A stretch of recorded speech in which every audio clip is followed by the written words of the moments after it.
In yesterday's episode, we had talked about the violence that took place inside the Jawaharlal Nehru University and how it unfolded. Before we begin today's show, here's a quick update on what has happened since. The Vice Chancellor of the university, Jagdish Kumar, termed the incident as unfortunate and vowed to restore normalcy on campus.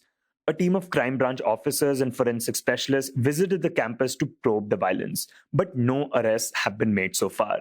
However, an FIR has been registered against JNU Students' Union President Aisha Ghosh, who had suffered a head injury, and 19 other people for allegedly vandalizing the university server room and attacking security guards.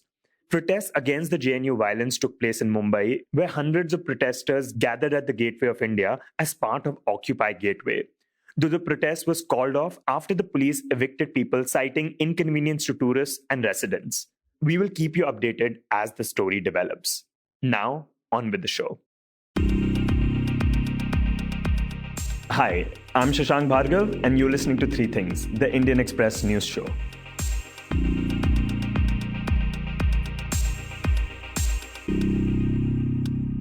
In this episode, we will talk about IIM professors demanding faculty positions being exempted from reservations.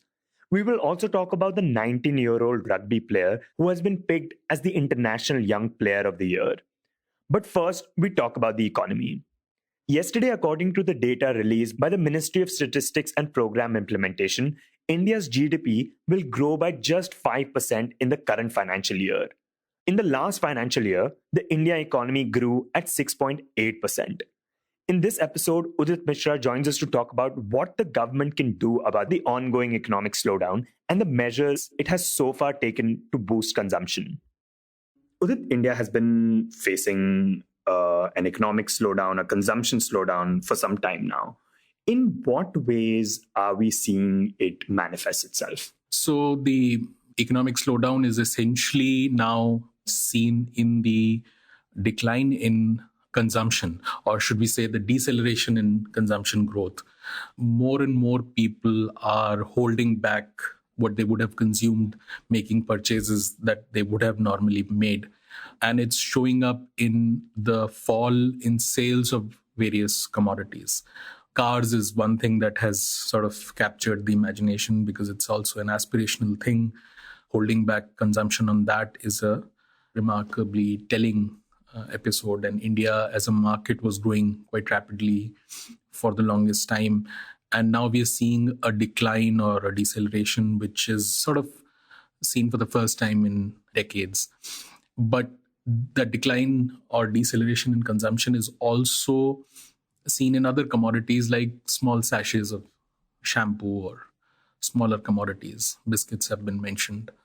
And this is all a reflection of the fact that people are holding back consumption. They are holding back consumption because either they are not getting as much income that they had hoped or not getting the job that they had wanted, or they're not sure, even if they have the money, not sure about the future. So they're sort of hedging their bets and perhaps keeping some money on the side for maybe a rainy day. Now, the government only yesterday came out with what it's saying it's going to be the GDP. It has revised its GDP projection for the current fiscal year, and it's projecting that at 5%. What does this say? What is the rate at which the GDP is currently at, and where do we see it going by the statement? So yes, the data released by the Ministry of Statistics and Program Implementation on Tuesday is quite a telling number because now it's official that the first advanced estimates have pegged GDP for this current financial year at 5%. Now, this is an extrapolation, but it also shows where the government sees GDP to be. And 5% is, well, last year we grew at 6.8, the year before at 7.4, I think, and the year before that at 8.2. And so it has been a secular decline. But this decline is also getting sharper from 6.8 to 5. It's a sharper decline than from the previous years. And this is again an extrapolation. Who's to say that the actual number will not be 4.8 and not 5? So that is one thing. Another way of looking at it is that when the budget was presented as late as July this year, the government expected the nominal GDP to be somewhere around 12%, to grow by 12% or 12.5%, and the real GDP to be somewhere around 8%. Now, the difference between real and nominal is the inflation rate. Now, what is coming through in the latest figures is that the nominal GDP itself is going to be less than 8%.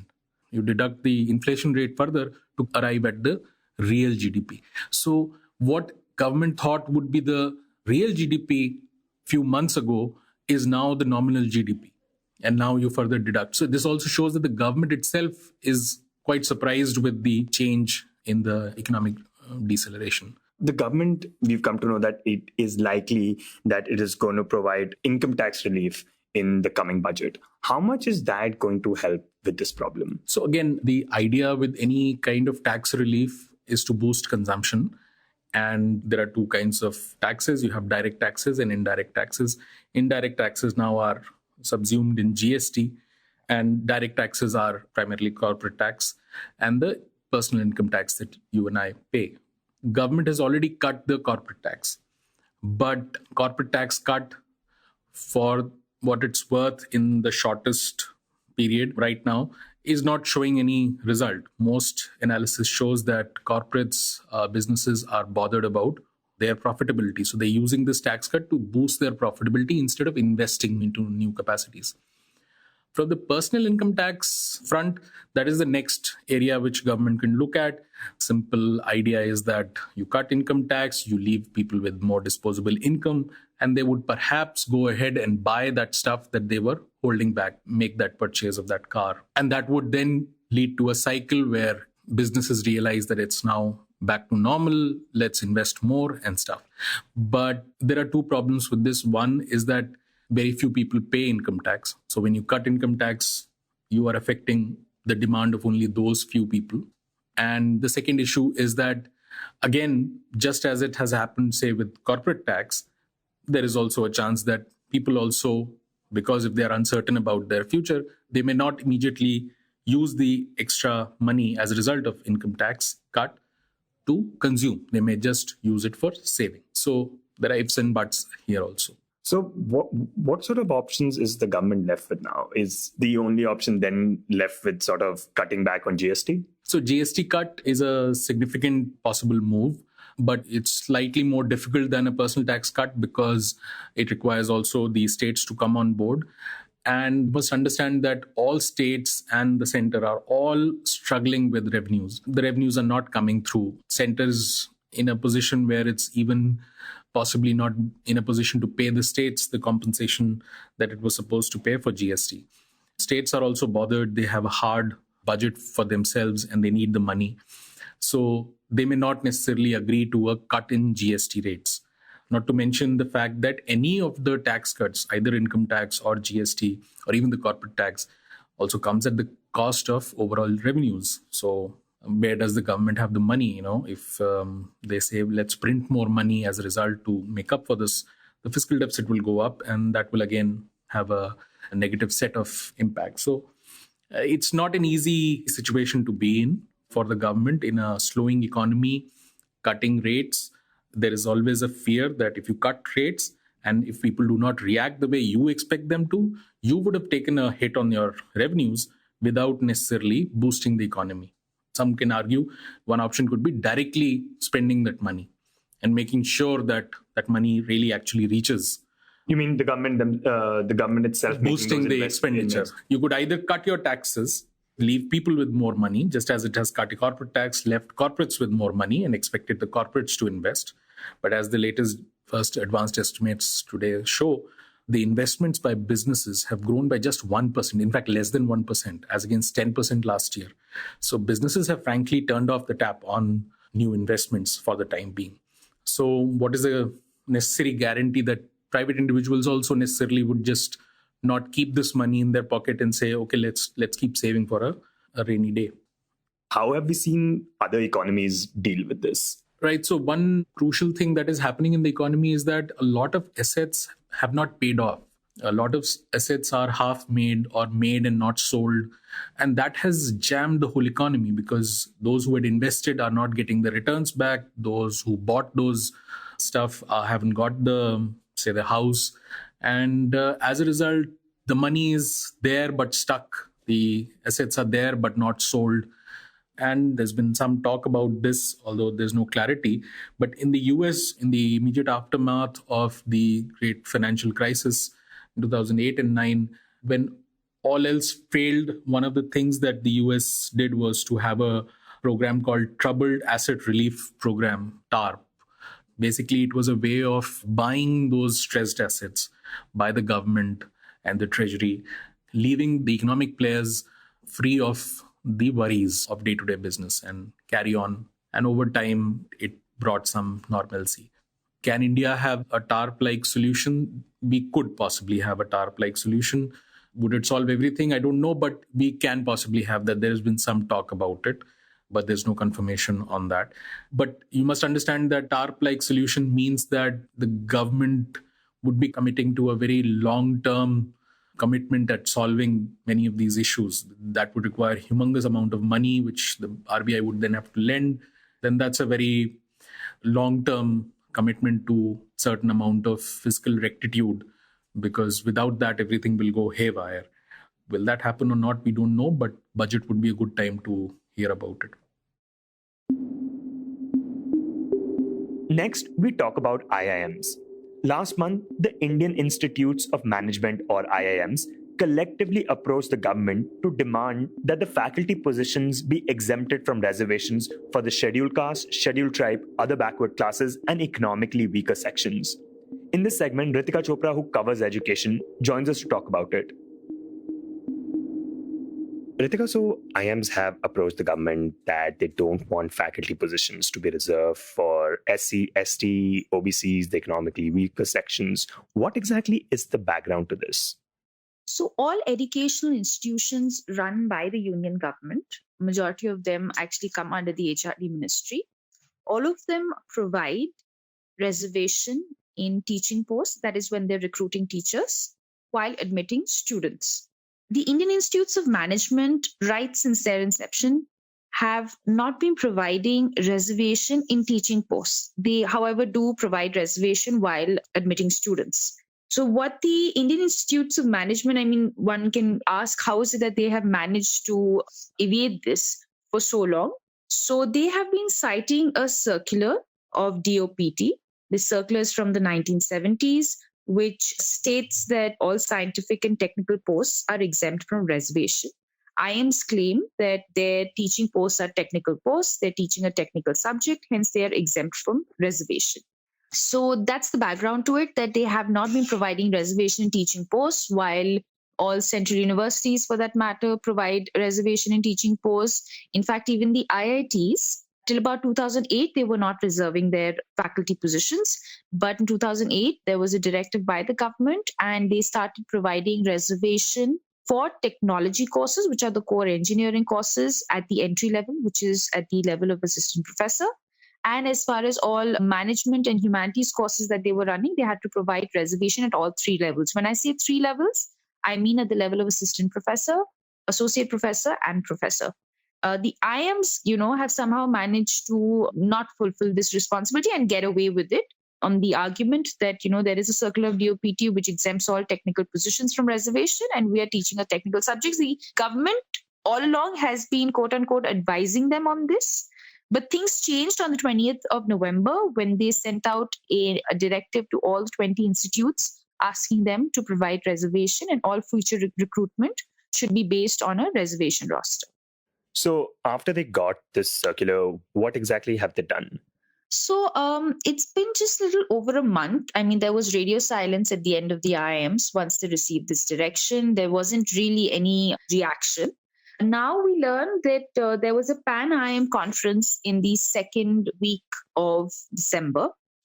And during that conference, the IIMs resolved, as in they passed a resolution, to reach out to the center and request them to exempt them from providing reservation in faculty positions.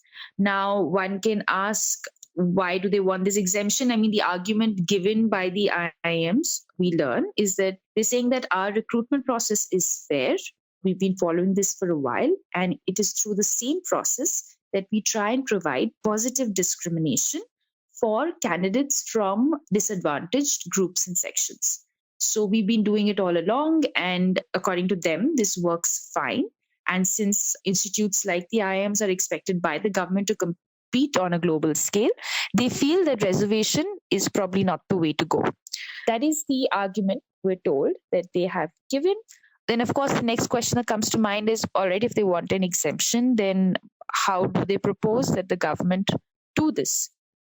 Now, as far as reservation in faculty positions is concerned, that is guided by an act. It's called the Central Educational Institutions Reservation and Teachers Cadre Act. This act mandates that all central education institutions should provide reservation for teachers.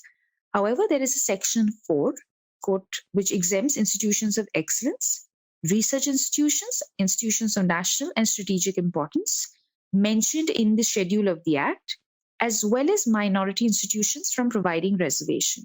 So when you go over to the schedule of the act, it lists about 7 to 8 institutions which are described as institutions of excellence, and these specific institutions are exempt. I mean, to give you an example, the Tata Institute of Fundamental Research is one of those 8 to 10 institutions, the Homi Bhabha National Institute, and all of its, what they call as the 10 constituent units, are covered under this section.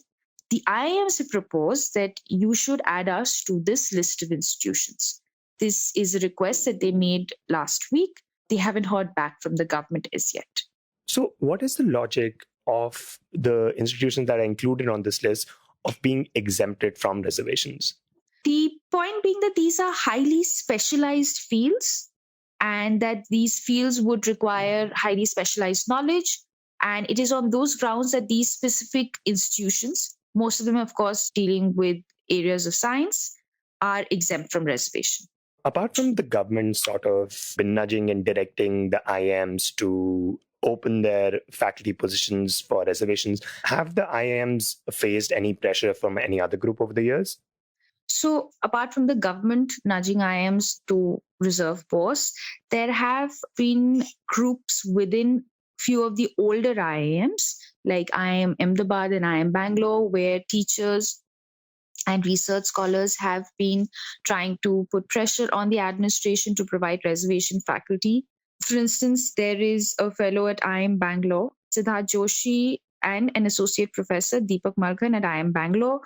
They had filed a few RTI applications to actually highlight how the representation of disadvantaged sections in the IIM Bangalore faculty was really poor.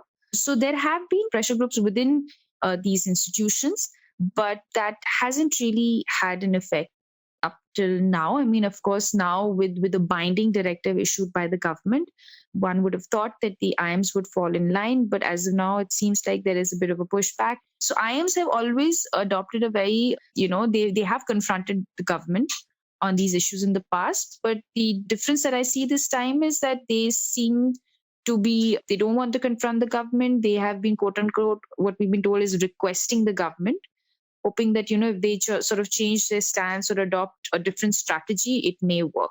So you mentioned that the IIMs ensure that there's positive discrimination and people from these different sections, SC, ST, economically weaker section, they are represented in their faculties. Do we have any data to support that? So the ministry this year, I mean, of course, they try and collect this data every year, but the ministry this year requested the IIMs to provide the current status of how many faculty members actually belong to the SC, ST, OBC, and EWS category. And despite claims made by the IIMs that they do provide positive discrimination and the system seems to work, the data doesn't really reflect that, because as per the data compiled by the HRD ministry, over 90% of the current faculty strength across 20 IIMs is from the general category, which obviously, shows that despite positive discrimination the IIMs claim to provide, the faculty members from these disadvantaged sections are not adequately represented in these institutions. One argument that the IIMs give is that, we haven't been able to find good candidates from these categories. Every time that they've been questioned about this, and they're now saying that, okay, now we'll still not provide reservation, but what we started doing is that we have started providing reservation in our fellow or doctoral program.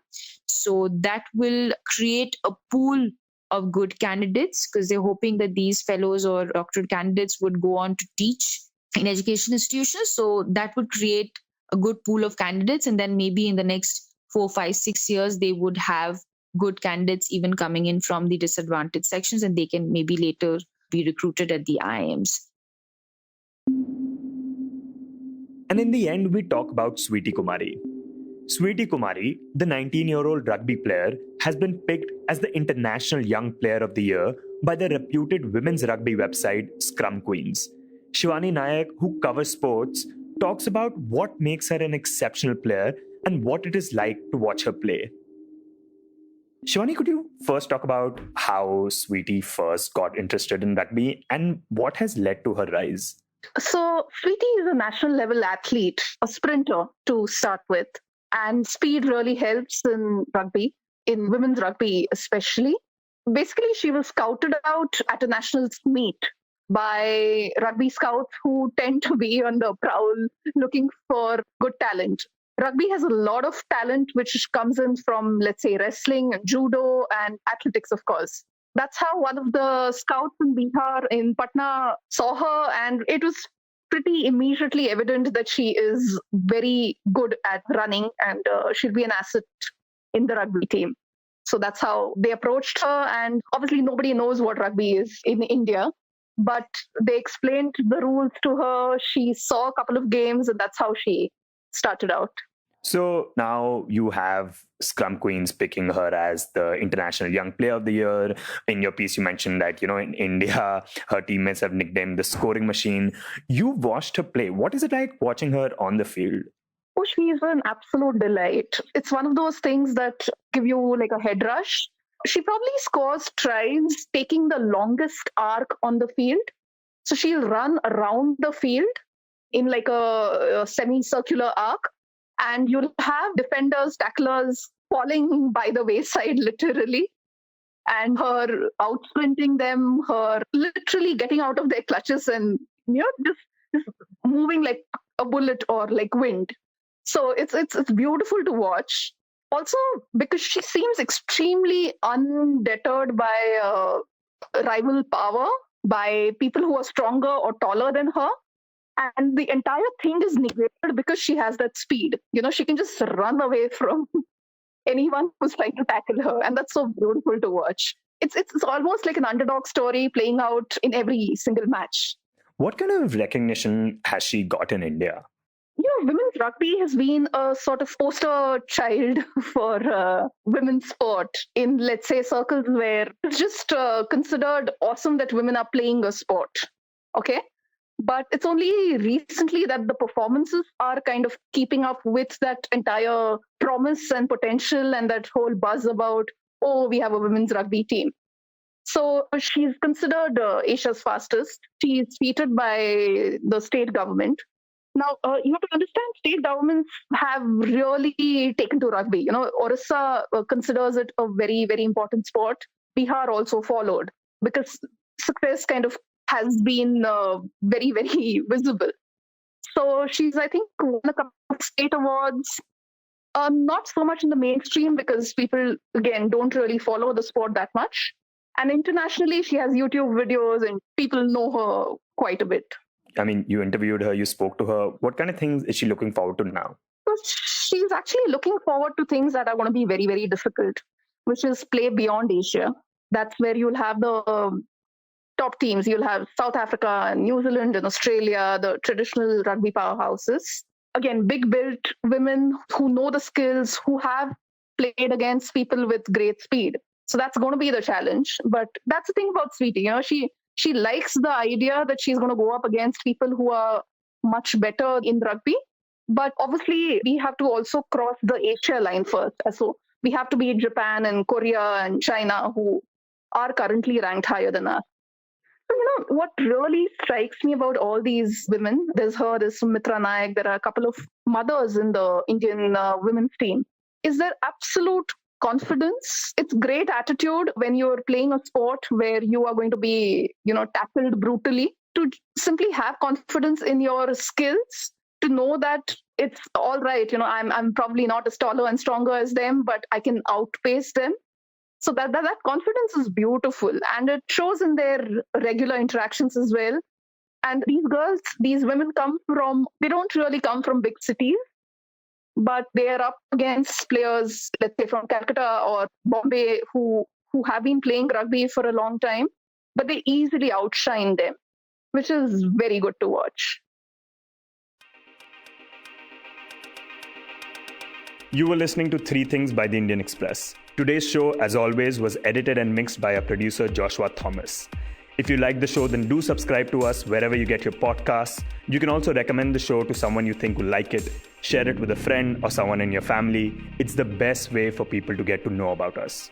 You can also tweet us at Express Audio and write to us at podcasts@indianexpress.com.